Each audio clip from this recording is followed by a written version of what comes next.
रहमान रहीम साजिद वफा आर्ट की तरफों पंजाबी शायर लाला नज़ीर अहमद साजिद तुहाडी खिदमत च हाज़र है अपना इस्लाही कलाम लैके कि इत्थे मजदूरी घट देंदे ने ते होर दसो कित्थों लब्भां। इत्थे मजदूरी घट देंदे ने ते होर दसो कित्थों लब्भां। और इत्थे साध नहीं जे लभदे ते चोर दसो कित्थों लब्भां। नसीबां वाला जाल मैं ते सदा लाई रखिया, ओ ਕਾਂ भी ना फसिया ते मोर दसो कित्थों लभां। ते कट्टी हुई गुड्डी यारो हथ मेरे आ गई है, इनू हुण उडाण लई डोर दसो कित्थों लभां। ते वेखो वेखी कबरां दी थां मल्ली जांदे ने, ओ गरीब जे कोई मर जावे गोर दसो कित्थों लभां।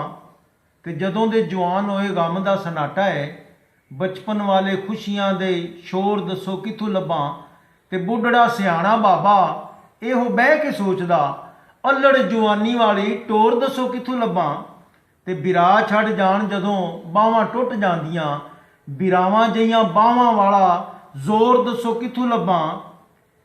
ते वेखो हुण जमाने दा रिवाज पुट्ठा होया है, चन्न हुण आखदा चकोर दसो कित्थों लभां।